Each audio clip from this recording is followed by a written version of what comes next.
Thank you for joining us once again in Gods, Demons, and Magic. I'm your host, Sri Sachinandan Das. Today we'll continue our discussion of the Egyptian Mysteries by Iamblichus. So for the last episode, throughout it we've been discussing the science or art of astrology. And we know that within ancient Egypt, the astrology has central importance.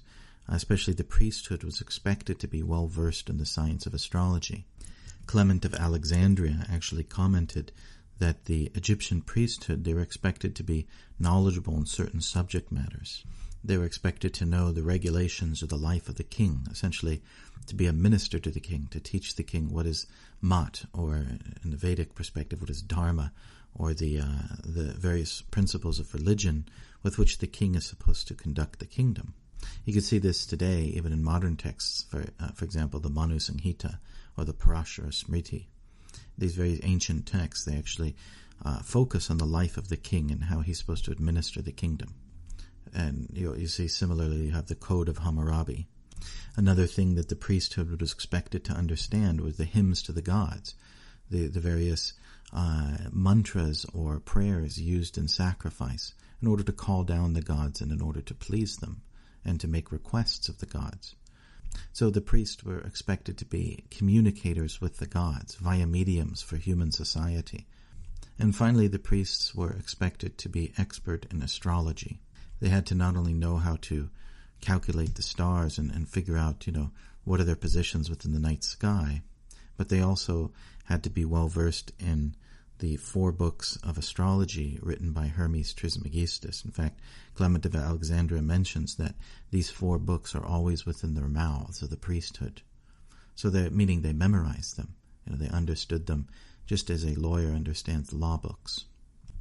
So we see Egyptian astrology was quite a bit different than the astrology that we practice today or was practiced throughout history. Rather, the Egyptian astrology was based on decans or deacons. So the night sky was divided up not into 12 constellations, but into 36 constellations, and each constellation being 10 degrees of the 360-degree sky. And so as the sun moved through the sky, it would move through these 36 constellations. It took 10 days for the sun to move through one particular constellation. And so the way that they would measure this, the movements of the sun through the constellations, was that every morning when the sun was on the eastern horizon or just coming up towards the eastern horizon, you could still see the faint constellations that are, before the sun. And the sun is moving counterclockwise through the night sky, through the constellations, while moving clockwise through the night sky. So as the sun was rising, gradually it's moving backward through the constellations. And so the constellation that it had just previously been in soon becomes visible. After 10 days, it becomes visible in the night sky before the sun rises. And the Egyptians would begin this measurement, like the first day of the year, the first decan of the year, was when the star Sirius was rising before the sun.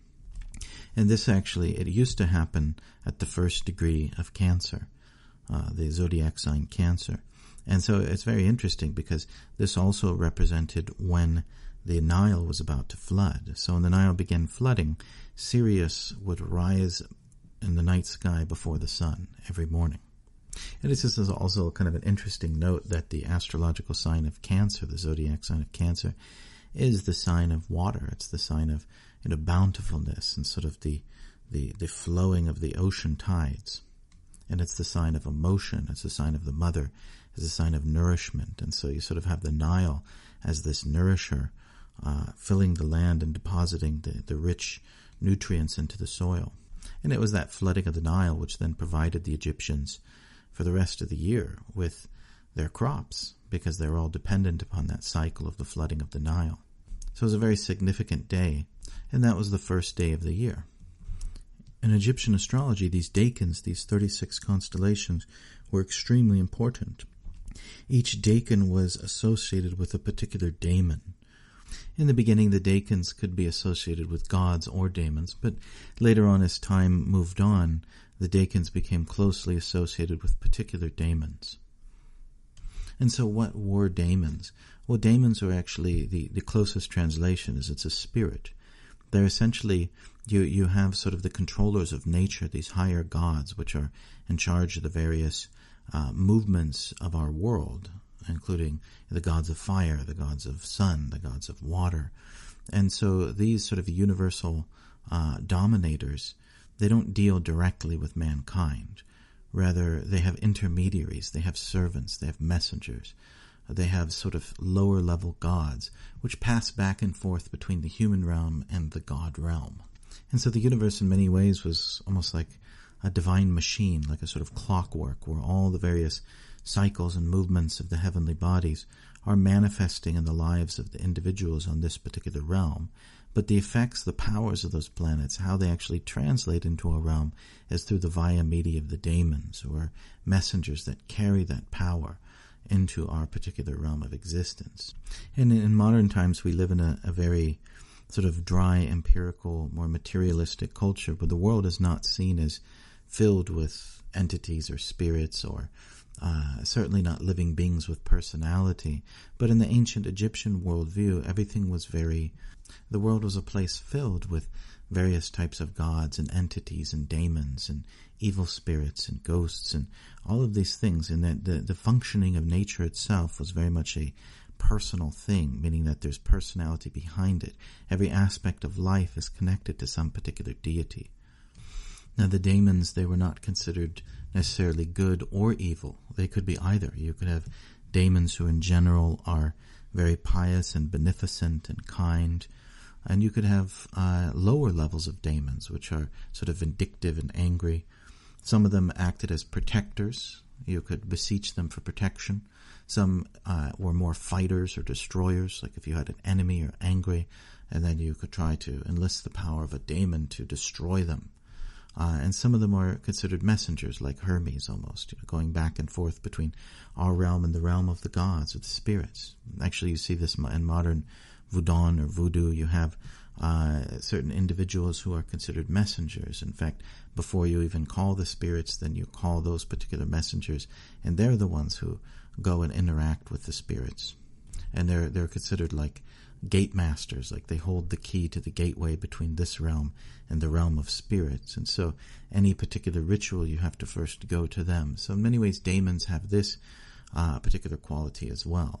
And some of them are just wandering spirits. They're just sort of like moving through this world, not engaged in any particular way. So we say that Daemons in many ways are, they're nothing like the modern conception of demons.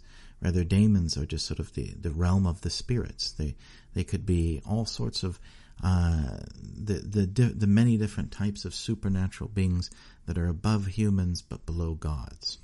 And the Egyptian conception is that these spirits, they have a job, like they're intimately connected to the movements of the material world. And one of their main functions is to enact the will of the gods onto our plane of existence. They're also considered connected to the creation of reality. Within the Vedic conception, you have a demiurge, or a secondary creator, who is in essence organizing the world. He's engineering it. And the Daemons are considered to help in that process. They take the thought forms of the demiurge, and they actually bring them into reality or manifest them. One interesting job of Daemons, in many ways they're sort of like a guardian spirit. They may be a personal guardian spirit to us, but there's also a daemon which brings us into our particular birth. So the time of conception of the parents, or sometime near that time, there's a particular daemon who it's his job to actually bring us into our mother. When the situation is ripe and a human body has been created, then a daemon actually brings you, and he brings you at a particular time, a very specific time, which is in line astrologically with your destiny.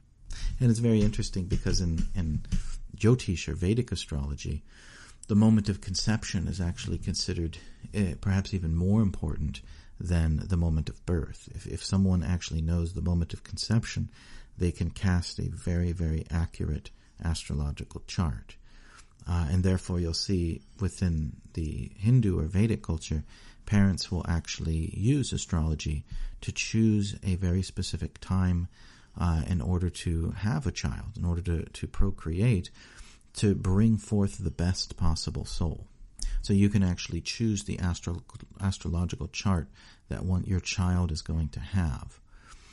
And so at that moment, one prepares very seriously to bring a special soul into the world.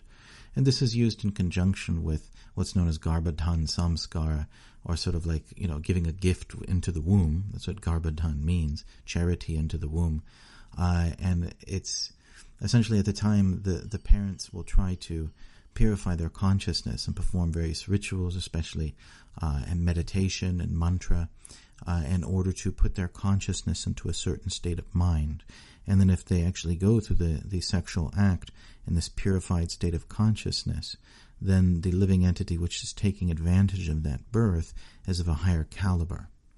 And so many will also combine this then with astrology to choose a perfect time to actually create a very auspicious birth for a very special child. And so in the Egyptian conception then, all of this is arranged, this sort of extremely complex divine arrangement is made with the help of these daemons. It's his particular task to bring you as a soul and put you into your mother's womb at that exact moment when it's going to be in perfect harmony with your fate. And so within the Egyptian cosmology, you sort of have this divine realm of transcendence, which is beyond the cosmos, the realm of spiritual light. And then within that realm of spiritual light, there's a connection to a more subtle form of the sun. It's not the sun that we experience in this particular world. Rather, it's the noetic sun. It's sort of a spiritual sun or spiritual illumination. And this spiritual sun is sort of a representative of this divine transcendent light, this light of, in other traditions, known as the light of Brahman, or in Neoplatonism, the One. It is that brilliant realm of transcendental light, of which we as souls are part and parcel. And it exists eternally beyond the fetters of material existence, and it's the goal of the various systematic processes of spiritual elevation. And so the sun, in many ways, is considered a representative or manifestation of that within this particular world. And you also see this tradition within the Vedic tradition, or the Indian tradition, where the sun is, in fact, worshipped as a manifestation of Brahman within this world, or a manifestation of transcendence. In fact, the Brahmins or priests within the Vedic culture meditate upon the sun 3 times a day, chanting the Brahma Gayatri mantra. And the purpose being to purify oneself and to situate oneself in spiritual consciousness as one goes throughout their day. Similarly, Egyptian priests also prayed in a very similar manner 3 times a day. It actually, whether it be Egyptian or Indian, they would actually pray when the sun is rising, and then when the sun is at midheaven, and when the sun is setting. And so in this particular culture, and in fact in both these cultures, the sun is really considered a divine manifestation of transcendental illumination or power or light within this world. And that transcendental light is then sustaining and giving life to this world, and becomes, as we mentioned in a previous episode, it becomes really the soul of this world, just as you are a soul within your body. And the presence of the soul is actually giving life to the body itself. And so this transcendental light manifests in this world as this, on a lower level, as this physical sun, the ball of light that we actually see in the sky. And beneath, within the cosmic hierarchy of this sun within our sky, are the various planets, who are also considered gods. And then beneath the gods in this hierarchy, or the planets, are the Daemons. And the Daemons are then, the messengers, the ones who establish the will of the gods upon this earth. And beneath them, then, there's us. And we see in the ancient Vedic literatures, which say, Savata Sakala Grahanam Rajas Samasta Sudamurti Reshesha Teja, that the sun is actually considered the king of all planets, the Rajas Samasta Sakala Grahanam. Means of all the planets, the sun is the king. And so it's very interesting how these two cultures, both Indian and Egyptian, are so similar. So the sun is considered within this world the divine manifestation of God, essentially, and it's considered the king of all the planets. And then from the authority or the power of the sun, which is the life force of the universe, then the gods are all drawing their power. And then that power then comes to us through their messengers, the Daemons. And it's quite interesting that within the Vedic literatures, as we mentioned, this Manu Samhita and Parashara Smriti, these different law books for mankind, including the Bhagavad Gita, which is considered a sort of spiritual law book for mankind. It describes how to do one's duty within this world in spiritual consciousness. And it was considered to have been handed down from the sun god himself originally into human society. It's sort of like the royalty of the universe, whether it be in the realm of the gods or in the realm of human beings, is closely associated with the sun. In fact, within the Vedic literatures, the various warrior dynasties, which are considered the natural rulers of the earth, one of them in particular is a descendant of the sun god. And this sort of rule of mat, or rule of dharma, is considered to have come down into human society, being established by a family which goes all the way back to the sun god. And so the idea being that the sun god, he invests within human society rulership and divine rulership and proper rulership in a sense on behalf of God. And on top of that rulership, he also invests within society the ability for those rulers to do their duty as a king in divine consciousness.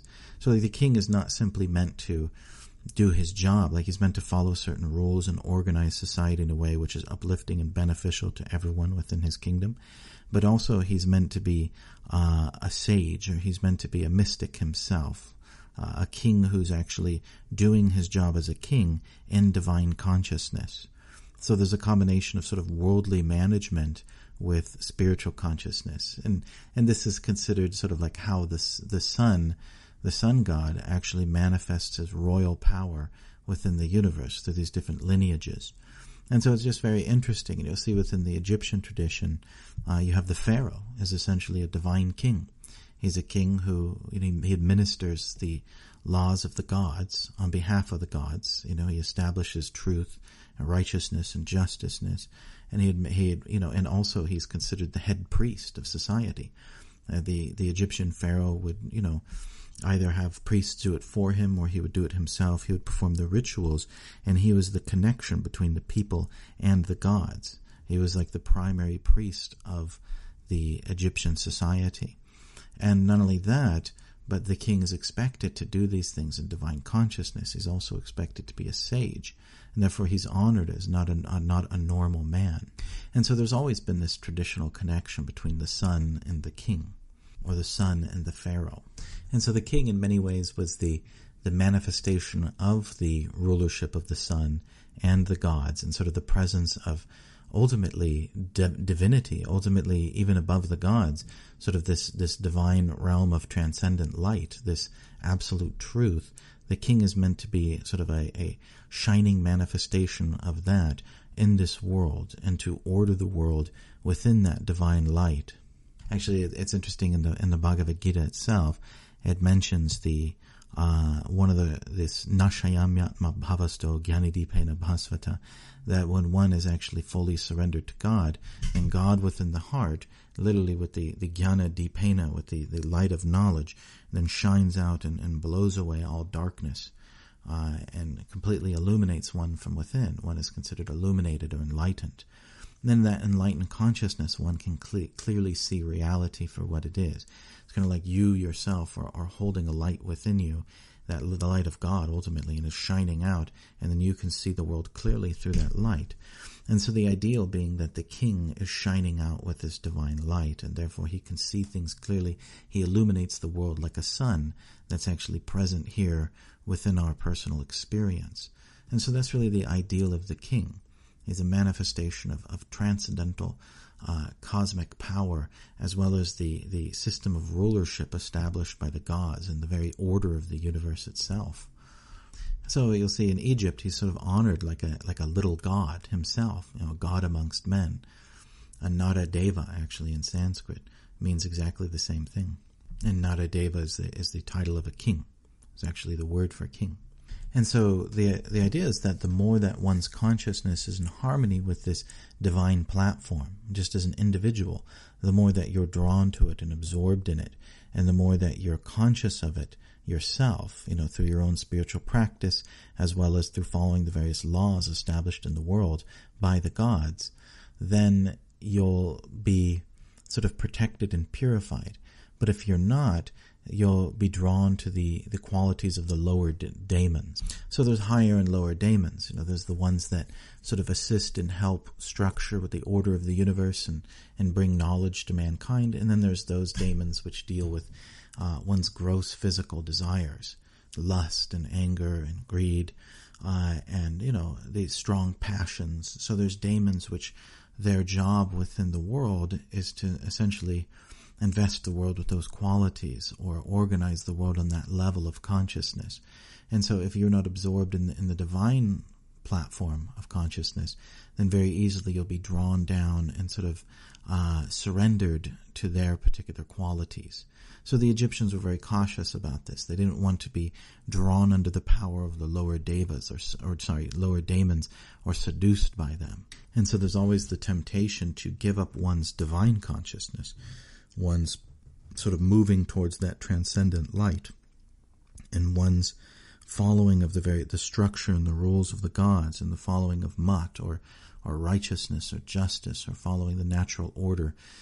One is tempted away from this and can easily be seduced by the qualities of the lower daemons, whose job it is to manifest within human society the qualities of lust and greed and all of these various things which sort of drag our consciousness down. And as one becomes surrendered willfully to these lower daemons, you sort of come under the control.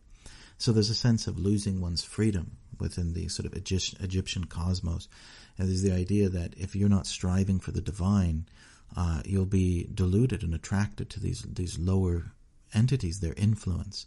And in doing so, you become imprisoned by them and controlled by them.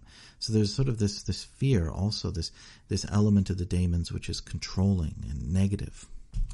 So in the next episode, we'll discuss further the relationship between these daemons and the Daikins, or the actual constellations within the sky, and how this translated to magic, essentially.